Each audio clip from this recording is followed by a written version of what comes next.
أنا يوسف وهذا أخي قد من الله علينا إنه من يتقي ويصبر فإن الله لا يضيع أجر المحسنين আমি ইউসুফ আর এই হচ্ছে আমার ভাই। আল্লাহ আমাদের উপর ইহসান করেছেন। প্রকৃতপক্ষে যারা আল্লাহকে ভয় করে এবং সবর এখতিয়ার করে, আল্লাহ এভাবে তাদেরকে তাদের আমলকে নিষ্ফল হতে দেন না। আমার এই জামাটা নিয়ে যাও। হযরত ইয়াকুব আলাইহিস সালাম কলিজার টুকরা সন্তান ইউসুফ আলাইহিস সালামের বিরহ যন্ত্রণায় ছেলেকে কতদিন দেখে না, কাঁদতে কাঁদতে চোখ দুটো অন্ধ হয়ে গেছে। মিশর থেকে কেনানের দিকে জামা রওনা হয়েছে। কোথায় মিশর, কোথায় কেনান? জামা যখন রওনা হয়ে গেছে, হযরত ইয়াকুব বলতেছেন, আমি যেন আমার ইউসুফের গন্ধ নাকে পেতেছি।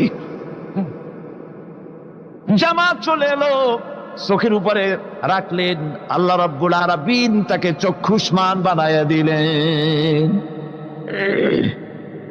ভাইরা আমার, পয়গম্বরেরা সবর করে গোটা দুনিয়ার মানুষের সামনে দৃষ্টান্ত সেট করেছেন সবরকারী হন। আমার ভাইরা, হযরত ইব্রাহিম আলাইহিস সালামের কথা আল্লাহ পাক কোরআনে কারিমে বলছেন সবরকারী কয়, দেখো শেখো সবরকারী কয়। আল্লাহ পাক বললেন, ইব্রাহিম তোমার বিবি আর তোমার নবজাতক এই সন্তানকে রেখে আসো মক্কা নগরীতে। তিনি চলে গেলেন। সেখানে ঘর নাই, বাড়ি নাই, কিচ্ছু নাই, চতুর্দিকে ধুধু বালু আর মরুভূমি।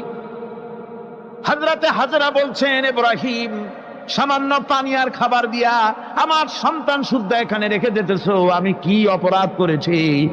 কোনো জবাব নাই। দুইবার তিনবার বলার পরে হাজরা বলছেন, ইব্রাহিম গো, তবে কি আমার আল্লাহর হুকুম মতো আমারে রেখে যাচ্ছ নাকি? হযরত ইব্রাহিম আকাশের দিকে আঙ্গুল উঁচু করলেন।